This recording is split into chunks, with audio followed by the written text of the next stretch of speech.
Vivid verses. You want the autopsy of the relationship? Here it is. It wasn't a crime of passion. It was a structural failure. I didn't wake up yesterday deciding to nuke a 2-year investment. But when you realize the foundation is made of sand, you don't keep building the second floor. You evacuate. The problem with Paige wasn't that she had standards. It was that she had two distinct sets of standards that were mutually exclusive, yet she wanted to occupy the high ground of both simultaneously. It's an arbitrage strategy that works in market trading, but kills a partnership. Let's look at the data leading up to last night.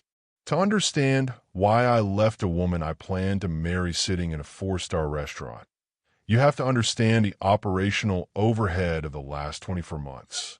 Paige is a VP of marketing for a mid-sized tech firm. She pulls in 6 figures, probably close to 250 with her equity packages and quarterly bonuses. She spends a lot of time talking about her career, her trajectory, and the sheer grit it takes to navigate a male-dominated corporate ladder. I respect that. I run logistics for a shipping conglomerate. I understand supply chains, bottlenecks, and value negotiation. When we first met, that shared ambition was the hook. We were a power couple on paper. 2 earners, high efficiency, low drag. We looked like a merger of equals. Or so I thought. The friction started about 6 months in, once we moved past the guest behavior phase and settled into the day-to-day operations phase. I'd come home after managing a crisis in the Suez Canal involving 3 container ships and a customs strike, and I'd find the apartment in absolute chaos. Not lived in clutter, but neglect. Clothes on the floor, takeout boxes fermenting on the counter, PR packages ripped open and discarded in the hallway. When I brought up the distribution of labor, basic maintenance, laundry, dishes, she hit me with the speech. She told me she didn't leave her mother's house to become my mother. She said, "I'm not your maid," and launched into a 10-minute lecture on the invisible load of domestic expectations placed on women. Fair enough. I don't want a maid. I want a partner. I looked at the problem logically.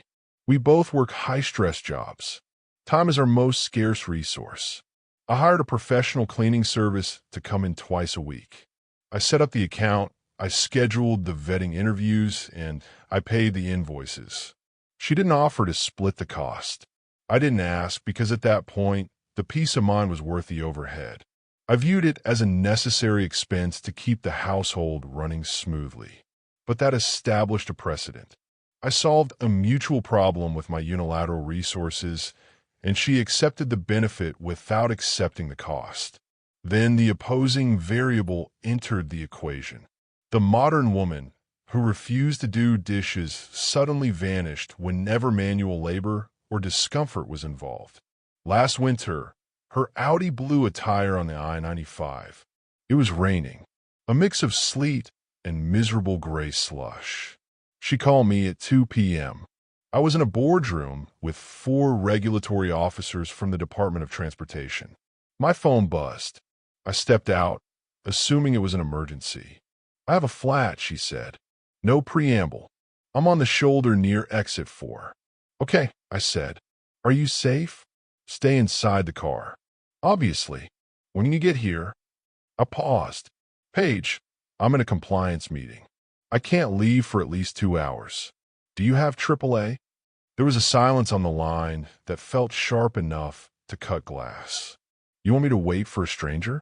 I thought you were handy. My dad would have been here 10 minutes ago." "I'll call a flatbed," I told her. "They'll be there in 20 minutes. It's safer and faster." "Fine," she snapped. "Do whatever." I arranged the tow, paid the rush fee, and had the car taken to the dealer. When I got home that night, the atmosphere was glacial. She wasn't grateful that I handled the logistics from a high-stakes meeting. She was resentful that I hadn't physically driven into the rain to change the tire myself. She wanted the modern independent label when it came to cooking, but the damsel treatment when it came cars. She wanted the authority of the CEO and the subsidies of the dependent. I let slide. You know how it is. You accrete sunk costs. You think if you just calibrate the dynamic, it'll stabilize. I paid for the dinners, the trips, the repairs on her Audi. Meanwhile, she kept her paycheck entirely liquid for her investments, her wardrobe, her portfolio. I was effectively subsidizing her wealth accumulation while depleting my own to maintain our shared lifestyle. We booked a trip to Cabo 3 months ago. She wanted the five-star resort, the one with the private plunge pools and the butler service. I looked at the rates. It was steep. I suggest we split it 50/50ths, considering she just landed a massive bonus for the Q3 rebrand. She looked at me like I just asked her to pawn her grandmother's ring. My dad always paid for vacations, she said, scrolling through photos of the suite. It makes me feel taken care of. It's romantic when a man handles the details. There it is, the pivot. Monday through Friday 9 to 5, she's Sheryl Sandberg. She's leaning in. She's breaking glass ceilings. But the second the credit card terminal lights up, or a heavy box needs moving, she travels back in time to 1952. I started running the numbers. The inequity wasn't just financial, it was philosophical. If I asked for a sandwich, I was sexist. If I asked her to pay for her own steak, I wasn't a gentleman. I was losing on both fronts. I was expected to provide the traditional utility of a husband from the 1950s while receiving the expectations of a roommate in 2024. Which brings us to last night. She picked the restaurant, Largent, one of those places where the menu is printed on heavy cardstock. There are no prices listed for the ladies, and the lighting is dim enough to hide the regret. It was a celebration dinner, supposedly. She'd just secured a massive contract renewal for her firm. She spent the entire drive there talking about the negotiation. I crushed them, she said, checking her makeup in the visor mirror. They tried to lowball me on the retainer, but I told them, you get what you pay for. I know my worth, Owen. I don't give discounts. I nodded, keeping my eyes on the road. That's great, Paige. Leverage is everything. Exactly. People treat you how you teach them to treat you. I parked the car. The valet took the keys. We walked in. We sat down. The waiter, a guy who looked like he'd been decanted rather than born, handed us the wine list. Paige didn't even look at me. She ordered a bottle of Cabernet that I knew, from inventory knowledge, retailed at $400 a bottle in a restaurant markup. She didn't ask if I wanted red. She didn't ask about the price. She just pointed. She spent the first hour discussing her negotiation tactics. She was proud of how she squeezed the client, how she leveraged their desperation to get a better rate. She used words like equity, value, and standing your ground. I sat there, nodding, drinking the $400 wine, and listening to her preach the gospel of modern economic independence. Then she ordered the tasting menu, the one with the truffle supplement, and the caviar add-on. I ate my food. It was good, but the taste was secondary to the calculation running in my head. I looked at her across the table. She was glowing, radiant with success, wearing a dress she bought with her bonus, eating a meal she fully expected me to fund. I realized then that I wasn't her partner. I was her venture capitalist, but without any equity in the company. The check came. The waiter placed the black leather folder in the center of the table. The neutral zone, the little ritual. Usually, this is where the pantomime happens. I reach for it. She smiles and says, "Thank you." Or maybe she creates a token gesture of reaching for her purse before stopping, and the cycle continues. Not this time. I watch the folder sit there. The ambient noise of the restaurant, clinking silverware, hushed conversations, seemed to drop away. I reached for the folder and opened it. The total was $840. I pulled out my phone. I didn't hide it. I opened the calculator app. I did the math. My meal, half the wine, which was generous, considering she drank 2/3 of it, and the tip on my portion. It came to $380. I took out my Amex. I put it on the table next to the check. I'm covering my share, I said. 380. You can get the rest. I didn't say it aggressively. I used the same tone I use when I'm telling a dock foreman that his manifest is light. Just facts. No anger. Paige stopped mid-sentence. She had been talking about buying a new condo as an investment property. She looked at the card, then at me, then back at the card. The silence at the table was heavy, heavier than the humidity in a Singapore warehouse. "Excuse me," she said. A laugh bubbled up in her throat, nervous and sharp. "What are you doing?" "I'm paying for what I consumed," I said. "You had a great quarter, Paige.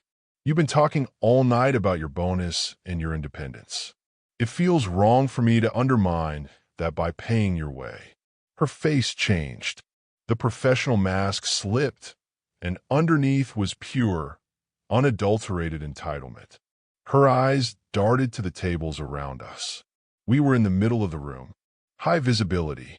"Owen," she hissed, leaning in. "Don't be ridiculous. Put your card in the folder. People are watching. Let them watch," I said. "I'm comfortable with the arithmetic." "I thought you were a gentleman," she said. It was the ace up her sleeve. The card she plays whenever the modern feminist act becomes inconvenient.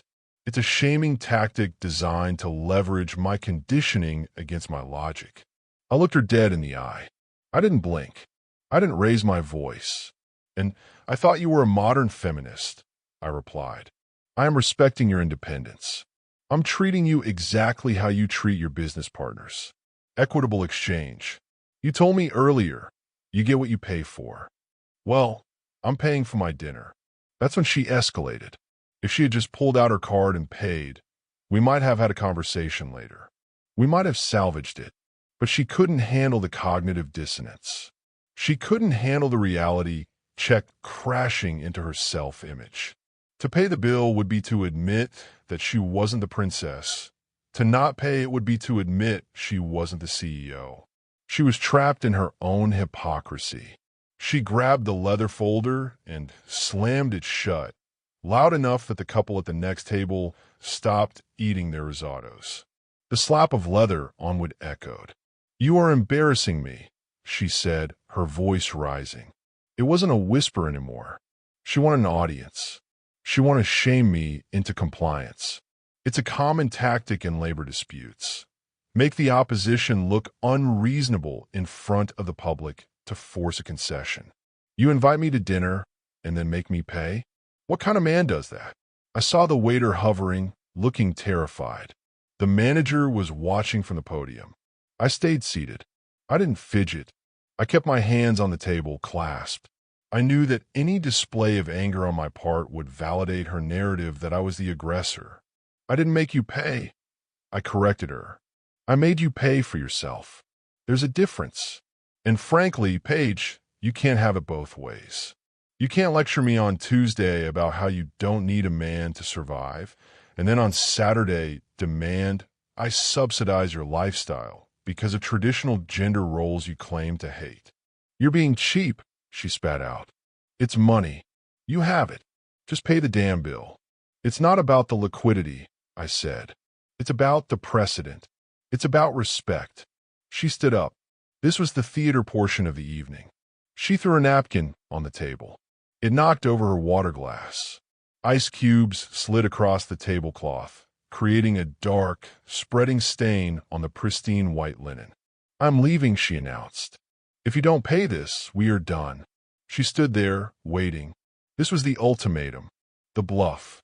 She expected me to panic, to apologize, to scramble to cover the mess she made just to keep her in the room. She was banking on my fear of losing her being greater than my self-respect. She thought she was the prize, and that the market value of her presence was high enough to force me to absorb any cost. I looked at the water soaking into the white linen. I looked at the waiter, who was now approaching with a towel. I looked at Paige, waiting for me to fold.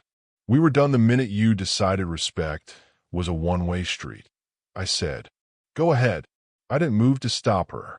She stood there for 3 seconds, which is a long time when you've just made a dramatic exit declaration and the other person doesn't chase you. She realized I wasn't moving. The power dynamic shifted instantly. She had played her highest card, and it didn't even take the trick. She stormed out. I heard her heels clicking aggressively on the hardwood floor, a staccato rhythm of fury. Heads turned. She walked out the door without looking back, leaving me with the wreckage. I sat there for a moment. The adrenaline was there, a low hum in my chest, but mostly I felt clarity. I signaled the waiter. He approached cautiously, eyeing the water stain. "I'm sorry about the mess," I told him. "And the scene." "It happens, sir," he said diplomatically, though his eyes said he'd be talking about this in the kitchen for a week. "I'll take the check." I didn't split it. I realized that if I left her bill unpaid, the restaurant would suffer, or they'd have to chase her, and it wasn't their fault my relationship had bad unit economics. Logistics involves mitigating damage to third parties. I paid the full $840. But here is the key. I didn't pay it to save her. I didn't pay it so I could text her later and say I took care of it. I paid it to close the account cleanly. It was a severance package. I walked out of the restaurant alone. The valet brought my car. I tipped him $5. The air outside was cold, crisp. It felt good. I checked my phone. 14 text messages. The first few were insults, narcissist, cheap, pathetic. The next batch were accusations of gaslighting. "You planned this to humiliate me." Then, the pivot back to victimization. "I forgot my wallet in the other bag. I would have paid if you weren't such a jerk about it." I didn't reply. Engaging is a losing strategy. It just feeds the loop. I drove home. The apartment was dark. She hadn't come back. She probably went to her sister's place to spin the narrative, to tell the story of the cheap boyfriend who ruined her celebration. I didn't care about the PR spin anymore. I went into the bedroom. I took a few empty moving boxes from the storage closet. I keep them for work files, and started packing. I didn't smash anything. I didn't throw her clothes out the window. I folded her things. I put her toiletries in a Ziploc bag. I packed her Dyson Airwrap, her stack of business journals, the framed photo of us in Cabo. I worked efficiently. It took about 90 minutes to clear her footprint from the apartment. I taped the boxes shut. I labeled them Paige. I carried them out to the hallway, just outside my door. I sat down on my laptop. I logged into the smart home dashboard. I deleted her user profile from the digital lock. I changed the admin code. I removed her device from the Wi-Fi network. Then I emailed the landlord. "Please be advised that Paige is no longer a resident. Remove her authorization for the front desk. I will cover any lease break fees necessary to remove her name from the contract." It cost me another $2,000 to break her off the lease immediately. I paid it without blinking. Solvency is worth the price. It's 10 a.m. the next morning now. She's calling. My phone is vibrating on the coffee table. I let it go to voicemail. Then she texts. "Can we talk?" I think we both overreacted. I look at the text. I don't feel the urge to respond. It's the both that gets me. Even in the apology, she's distributing the liability. She wants to renegotiate the terms now that she sees I'm willing to walk away from the deal. But there's no negotiation to be had here. When a partner demonstrates they are willing to leverage public humiliation to bypass agreed-upon logic, the contract is void. She wanted a sponsor, not a partner. She wanted the safety net of tradition with the freedom of modernity, and she wanted me to foot the bill for the discrepancy. I pick up the phone, but not to call her. I call the cleaning service. I tell them to skip this week. I could do my own laundry. The apartment is quiet. It's clean. And for the first time in 2 years, the ledger is balanced. I'm not in the sponsorship business. I'm closing the file. Thanks for listening.